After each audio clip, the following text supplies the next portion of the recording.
to do this with you all. So a little bit about me. I've been living and breathing all things demand gen for most of my career now. So I'm excited to share a little bit of what I've learned along the way with you all. As Aileen mentioned, I'm Meg Berry and I run demand gen at Exonius.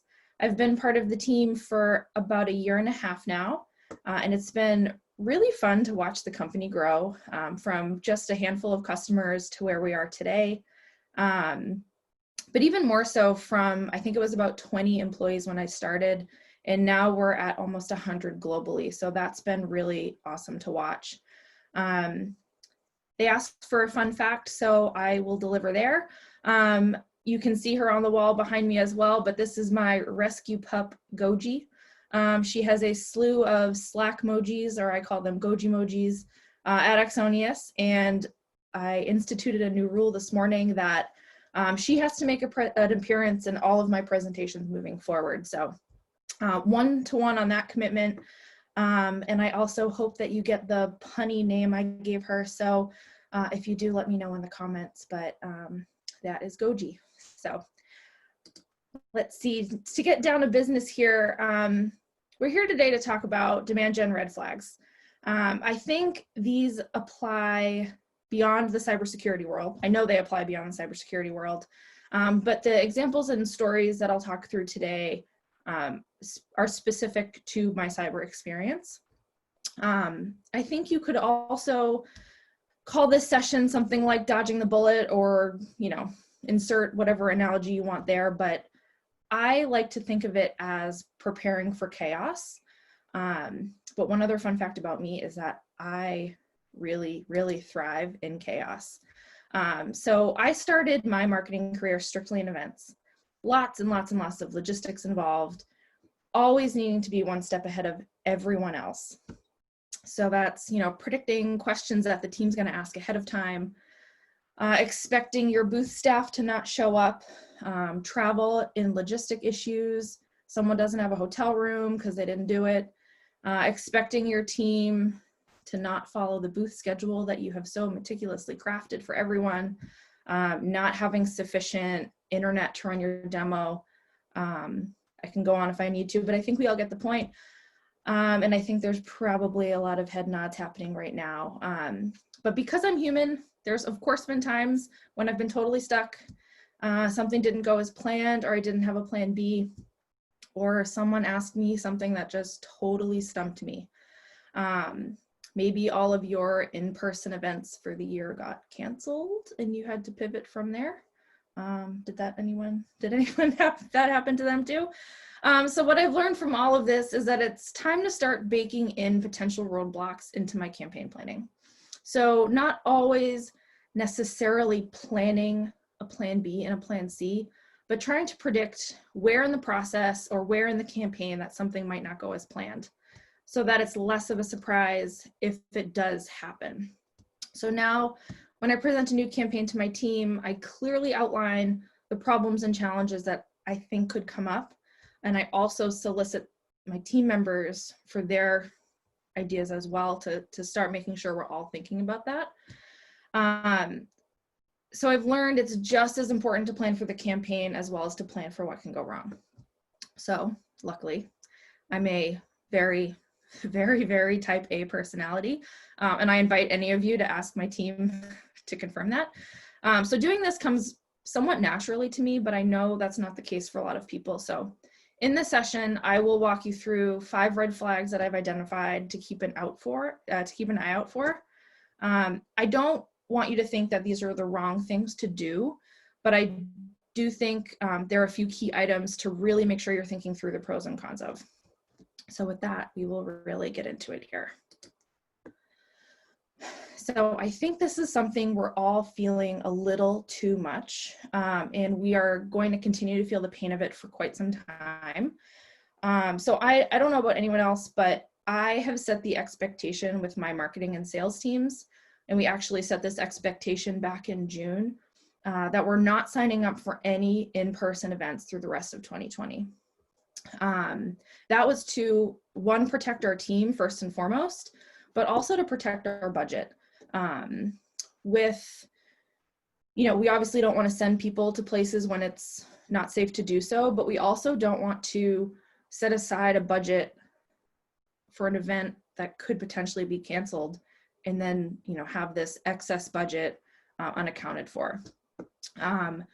So we started to think through what other activity we were going to need for Q4, and that's when we made that determination. But I do know that a lot of people have been stuck with these virtual events that just aren't done well. So I wanted to talk through one really specific example to start. Did anyone else on this call have a brutal time figuring out how to make Black Hat work? I know we did. And for me, that was the event that really made me start to think through the questions to ask before signing up and before consenting to an event that has either already gone virtual or has a really good chance of moving to virtual. So I have 4 items here that I'll run through for this one in particular and talk a little bit about how I've started to make decisions based on these questions. So the first one here is the platform capabilities and limitations.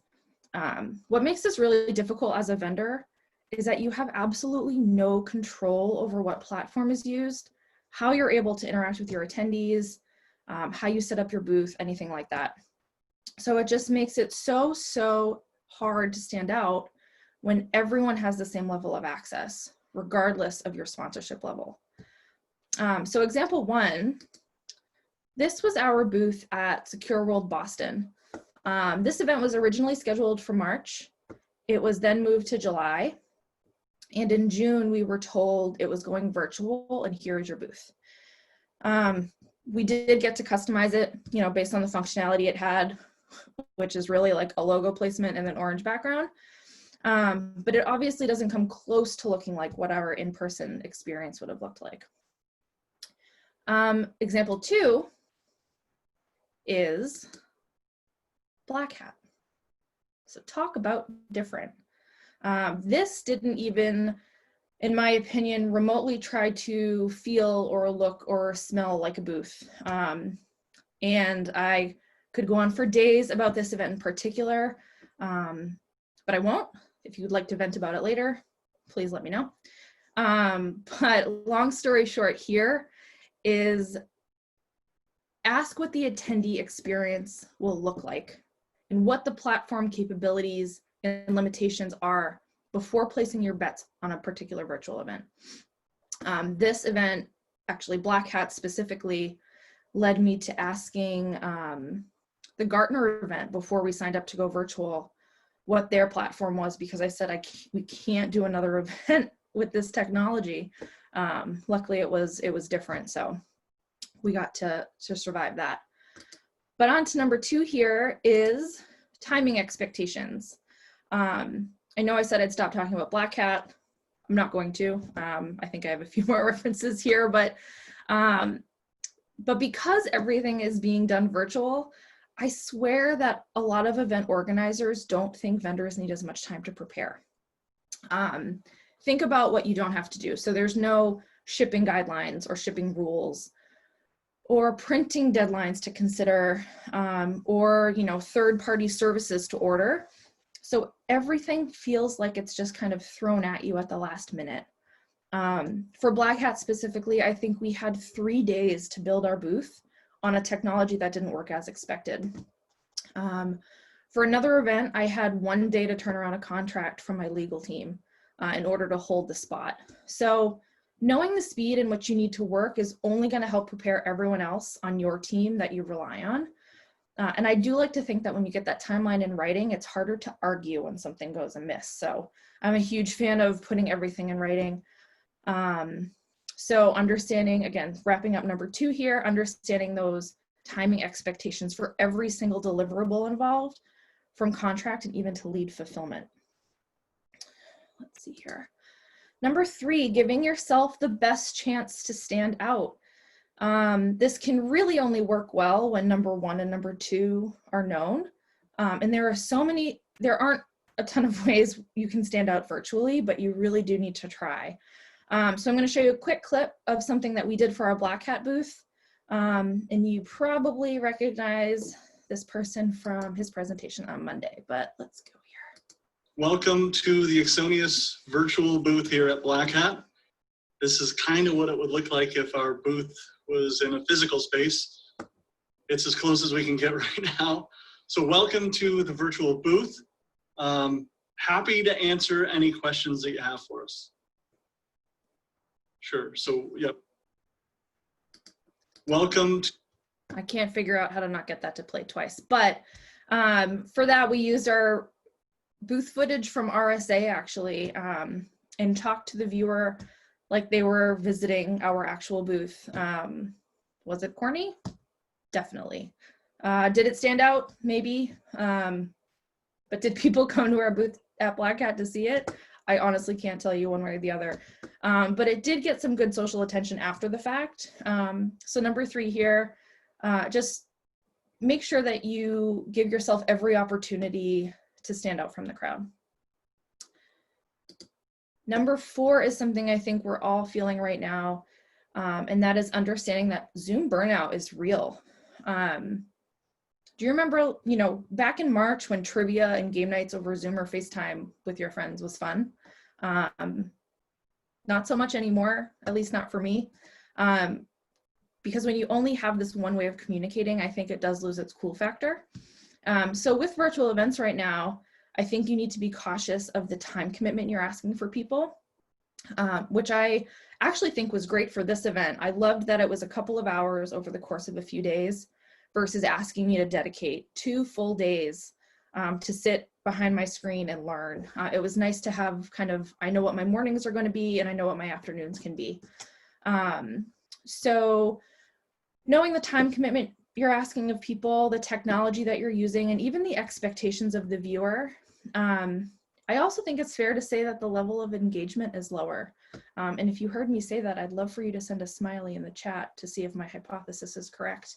And I think the engagement levels, oh wow, a lot of you are, that's awesome. I think the engagement levels should influence your follow-up strategy as well as your delivery. So I do think this goes for webinars and demos too, not just virtual events. In my opinion, virtual events is just kind of a fancier word for long webinar. So those are my 4 for virtual. Send over your questions, we'll answer them at the end, but we can definitely revisit this if we need to. So moving on to red flag number 2, one-to-one meeting events. So I promise my flags are not all about events, but I do think it was relevant given, how I really started in demand gen with events. So I could say a lot about these as well as, the events I've already mentioned. I'm fully aware this isn't a therapy session for myself, so I'm going to try my best to kind of keep that in check. But the first point to consider here is the too good to be true style event. I think when vendors come at you saying all enterprise prospects, they're all C-levels, they all have budget, that's how those events are typically sold. But the things you need to think about are, what's the theme of the event?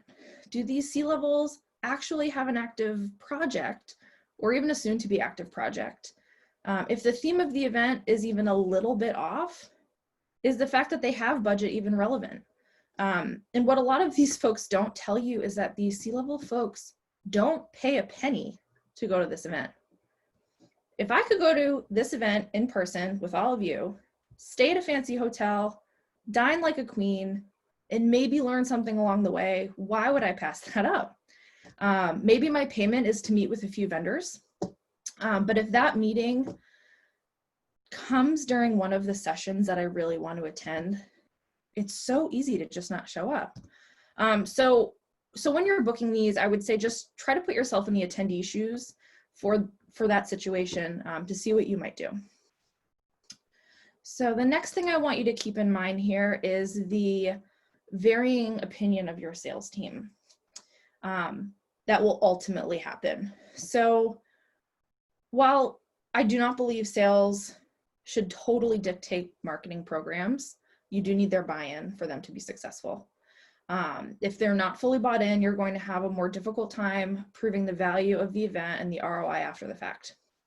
So these events in particular, I think, are something that I have seen sales teams have total opposite opinions on.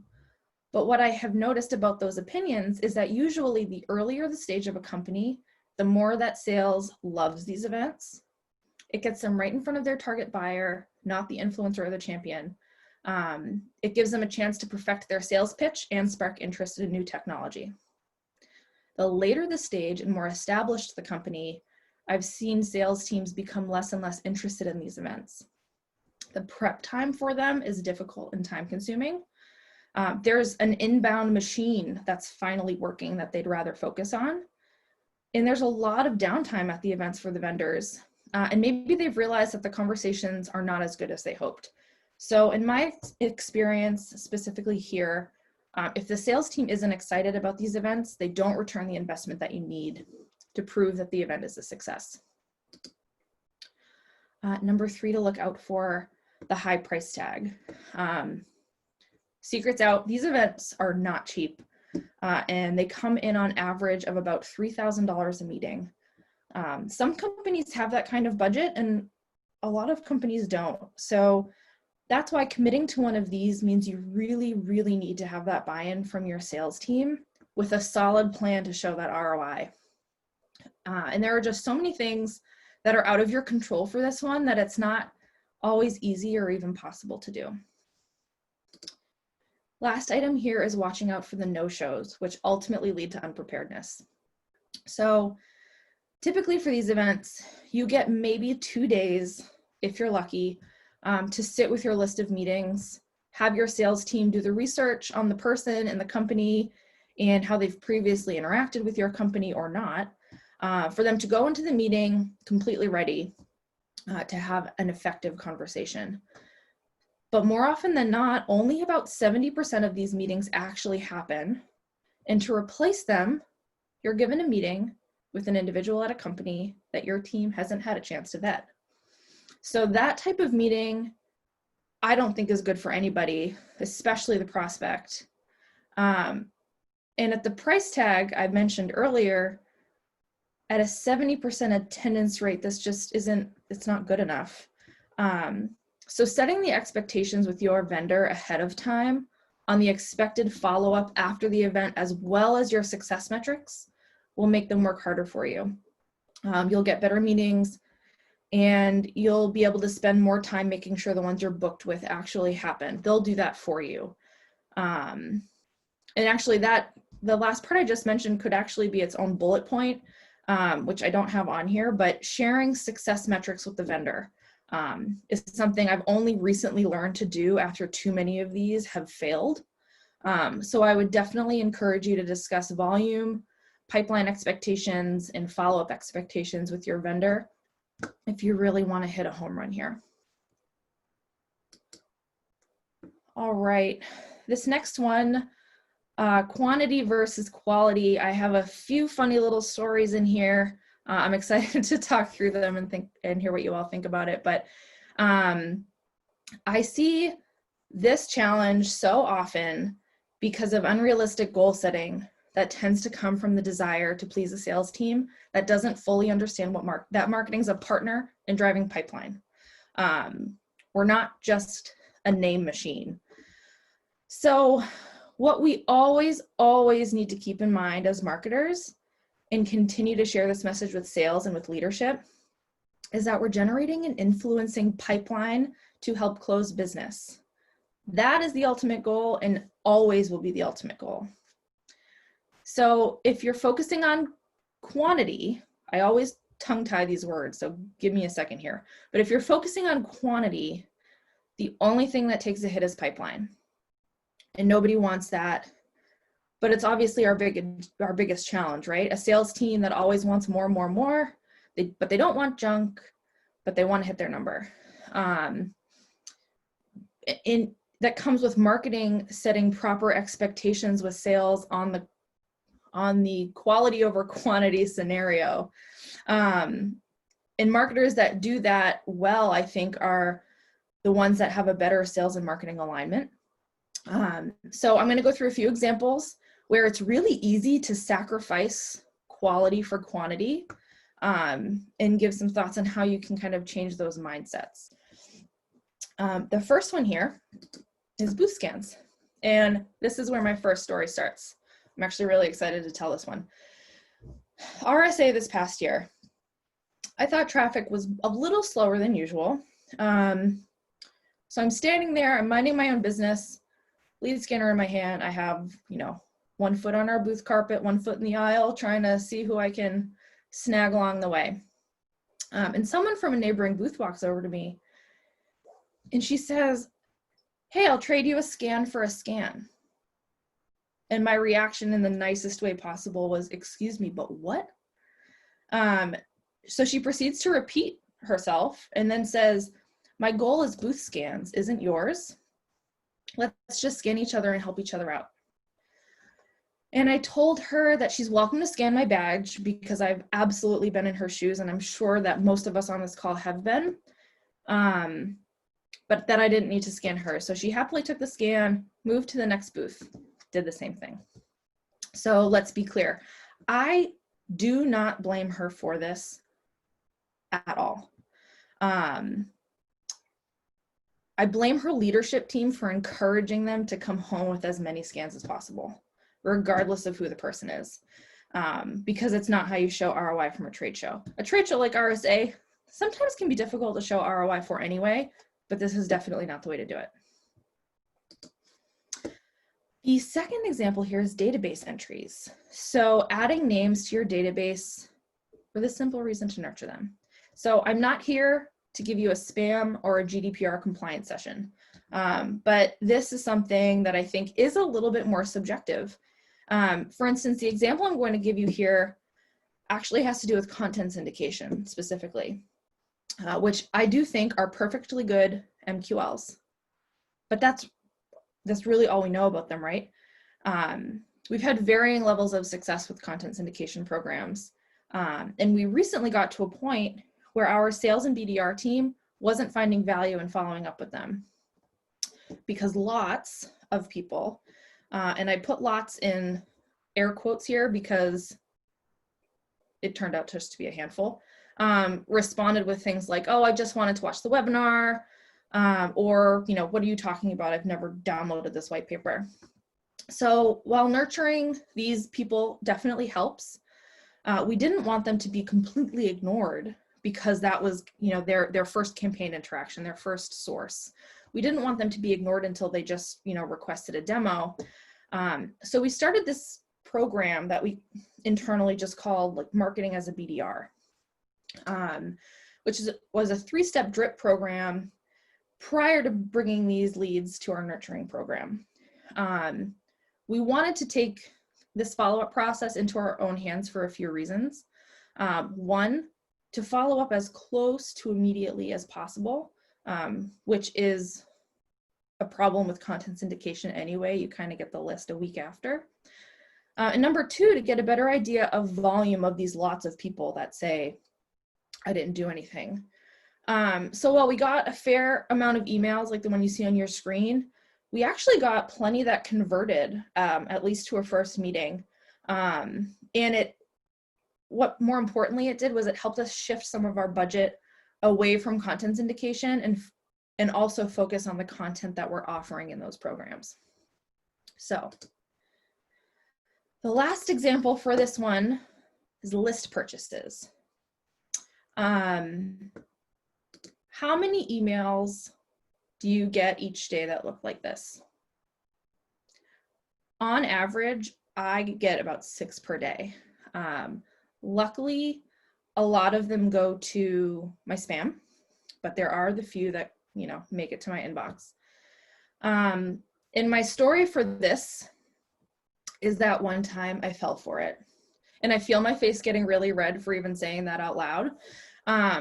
But because I was desperate and my boss at the time was even more desperate to run a competitive conquest campaign, we fell for it. And the second that I hit send on that PayPal link, I immediately regretted it. So I got a list of 4,000 contacts and the competing software that the company used. And no, Nate, it wasn't you. I see you chatting over here. And what blew my mind is our CISO for my company at the time was on that list. And the list said that he used our direct competitor software.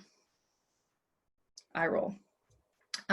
We had about a 40% bounce rate on that list, just for what it's worth. So I wish I was joking.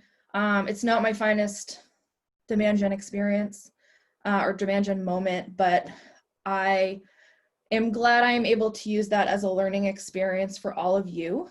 Don't be like Meg. Mark those emails as spam faster than you've ever marked anything before. So now that that's over, we go to our next red flag. Don't give away stupid prizes. So if you tuned into Nate's session on Monday, he alluded to this campaign, and he also made mention that I told him it was a bad idea. But what he left out is that I didn't know it was a bad idea until it was off the ground and running, and that no one was interested. So I was very, very game on this idea until I wasn't. So take our advice, never give away a car, ever. Just don't. I'm so serious. And I think that might be the name of a future memoir that I write. But anyway, here's the story. We tried to give away a Porsche 911 to be specific. It's a beautiful car. I've got to drive one. But we will never try to give one away again. And the idea that no idea is stupid, I think is wrong now, because this was one of those ideas. So part of our messaging at the launch of this campaign was that Axonius is the Toyota Camry of cybersecurity.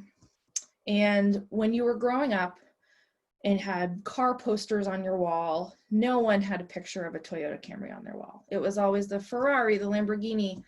But when it comes time to actually say, hey, I need a car, functionality comes first. The Toyota Camry gets you from point A to B. It does so safely and is the most basic of vehicles with a more friendly price tag. Old reliable, if you will. And our comparison was that a lot of other technologies out there are touting, AI, machine learning, military grade, et cetera, but these technologies don't work if you don't have the basics done first. And Axonius is the very basic of what you need to get started in a solid cybersecurity program. So that's where the inspiration of this campaign came from. We called it the Hit the Gas campaign and said, we're solving today's unsexiest problem in cybersecurity. There are 3 ways you can enter. You could take a demo, you could attend a webinar, you could meet us at an event. And towards the end of the campaign, we lowered that threshold of how to enter because the pickup just wasn't what we wanted it to be. So we learned a few things from that. I found my mouse here. One is no one can accept a car from a vendor. Nobody wants a car from a vendor. And what I didn't know, did you know the recipient still has to pay taxes on their prize? That's a high tax. Nobody cares. It wasn't a cool PR play. And lastly, the person or persona that you don't want to win will win. Lucky for us, by some grace of something above, a CISO actually did win, and it was honest. It was totally random, but he doesn't seem to care about the technology. He's not in an active sales cycle right now, and he wasn't terribly keen on us using his name in promotions, even though our legal terms did say that we could do whatever we want. We also we didn't want to piss him off, so that we didn't do that at the end of the day. But speaking of legal terms, our lawyer was actually a huge help in this process, and I don't recommend doing this anyway. But if you are not going to listen to me and give away a car anyway, at least use a solid lawyer to help you write the terms and conditions. He did suggest that we have language in there saying that the winner could accept a cash prize instead, equivalent to the value of the vehicle. And we also said we wanted to offer a charitable donation for the same amount. So we were lucky again in that the CISO opted for the cash option. So we were able to just kind of, write him a check and call it a day. But long story short, never give away a car, ever. Just don't. I'm so serious. So you're probably all sitting here, okay, good tip. Maybe you're laughing a little. I won't do this, but I didn't plan to anyway. So what's the real learning here? And I think that's a fair question. So the lesson here is to make sure your prizes are meaningful, not just built around what you think is a cool campaign. We've been doing a lot more giveaways recently, which are harder to do with everyone working at home. But our giveaways have really focused recently around charitable donations, and people seem to really receive that well. The amount is small, especially when you compare it to a Porsche, but we have found that there's a decent amount more engagement when there's a charitable component built in around these giveaways. All right, and the final red flag to discuss today is thinking that your job is done ever. We are marketers and our job is never done. The marketing funnel, as we know it, I think is a really good funnel. But the reality of the situation is I think it's more of a circle. We always capture activity, net new names, interaction, website visits, meetings, sales touches, you name it. We always need to qualify what happens during all of those activity captures I just listed. Is it the right title? Was the interaction enough? Is the company the right size, etc.? We're always nurturing new prospects, late stage prospects, customers, partners, and even our sales team needs to be nurtured. We're always transferring information, whether that's your marketing automation tool to your CRM that needs to be perfect, whether it's website analytics, whether it's budget information, or making sure that your sales team is up to speed with a knowledge transfer of what they need to do. So in my opinion, I do think this is the easiest red flag to fall victim to. We are still working on a customer marketing program at Ixonius, but thinking that your job is done once the check is signed and once they've become a customer, I think can be fatal. Nurturing and marketing doesn't end once they've become a customer. I'd argue it becomes more important as they become a customer. You did something right to bring them on, and you don't want to neglect them at that point because they're ultimately going to be your biggest selling point moving forward if they have a seamless experience. So those are my 5 red flags and my slide recap to boot. Virtual everything, with everything we're doing going virtual, there's just so much to think through beforehand to make sure that you're placing the right bets. One-to-one meeting events, they're expensive and they're risky. So know what you're getting into and make sure that you have the right people bought in and on board. Quantity versus quality, the volume doesn't matter if the quality isn't there. Number 4, I'll say it one last time, never give away a car, ever, just don't. I'm so serious. And number 5, thinking your job is done because our job's never done. There's always more pipeline to build, always more customers to nurture, and always more salespeople to train. But because I'm feeling generous today and I had a kind of light bulb moment as I was putting this deck together, I did add a 6th red flag just for fun, and something I actually was able to validate just this week. And that is being truthful with your deadlines. So that might sound a little funny, but in the context of repeating the title of my session, cybersecurity demand gen red flags. So I am saying that being truthful with your deadlines is a red flag or something to look out for. If you give a vendor a true deadline and they don't deliver, you're screwed. I always think that you need to have your internal accepted timeline and your external presented timeline. Always work buffer time in so that you don't find yourself in a sticky situation. This happened to us just this week, and I'm so grateful that I had a few extra days built in. Otherwise, I may have had to skip out on this session. I would never do that to you. But because I built in those extra timelines for a different project, things that would have been a surprise were not. And that's it. Watch out for these icebergs and your leads will become diamonds. And that's all for me. I'm happy to answer any questions that you have at this point. Thank you, Meg. That was fantastic. All right, we do have some questions that came in. So first one is, what is your trigger for when you think that in-person events will be better and worth the expense again? Oh, my trigger. I mean, Aileen, you and I were just having this conversation before it started. We were saying, like, what is RSA going to be this year? Yep. I truthfully don't know. I think people's comfort level has changed, but I also think people's expectation, knowing that things can be done as well as they are from home. I think next year is going to be really telling for how the virtual hybrid events work. I think that's going to be the most interesting piece, is the hybrid part. With a hybrid option, are in-person events going to take a hit? So I don't know how to answer saying like what my trigger is, but I think that will be the thing to look out for.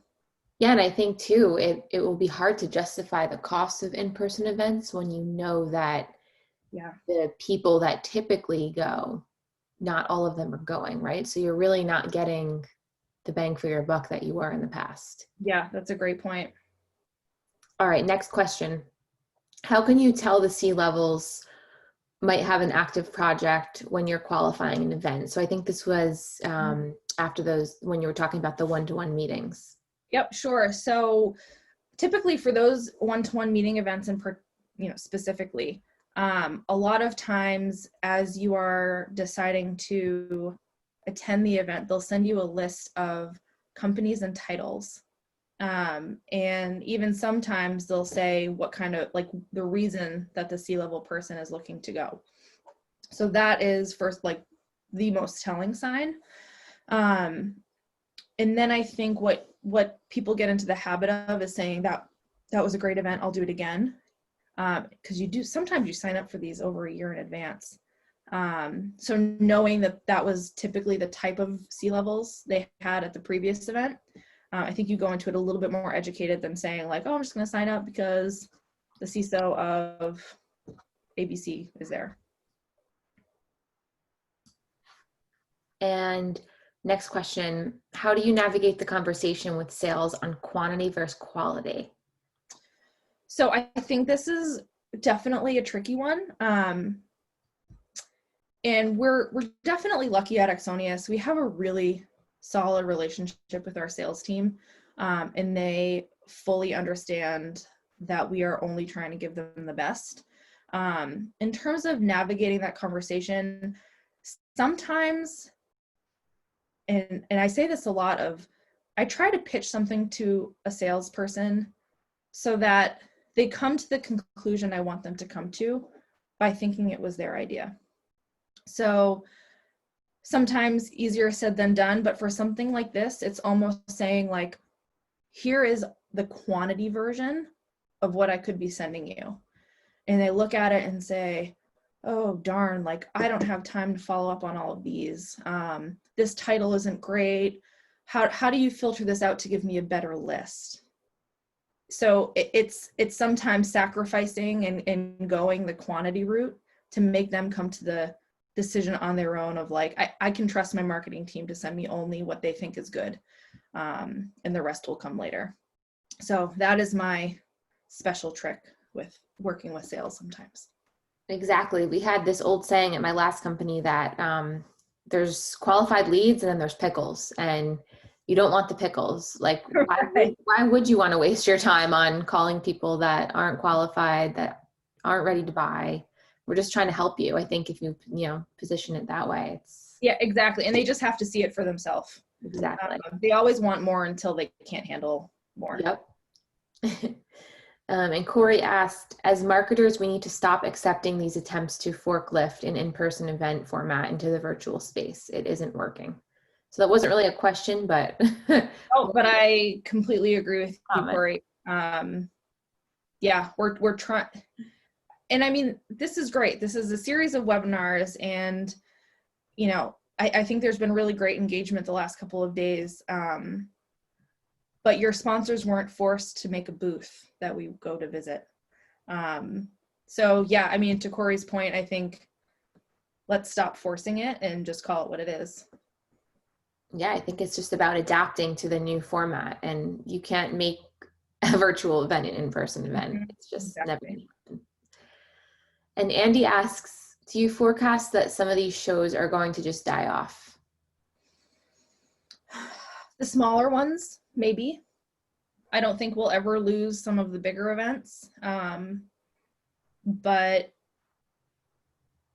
I think some of the smaller ones won't be able to recover for sure. Yeah, great. Yeah.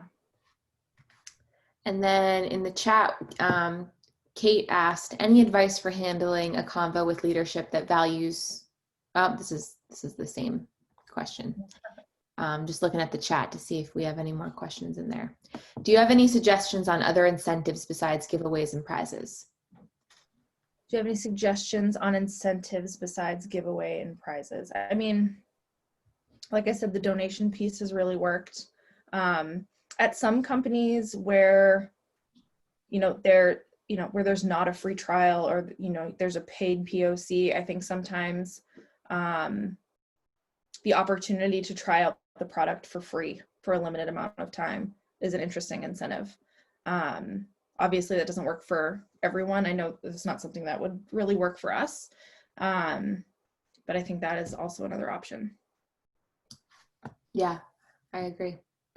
All right. I think that's a wrap. Thank you so much. This was really insightful, and I love the creativity that you put into it.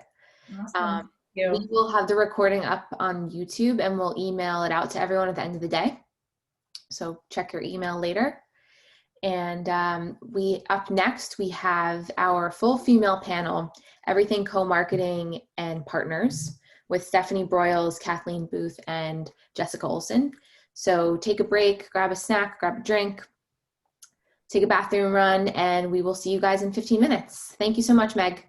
Awesome. Thank you. Bye, everyone. Bye.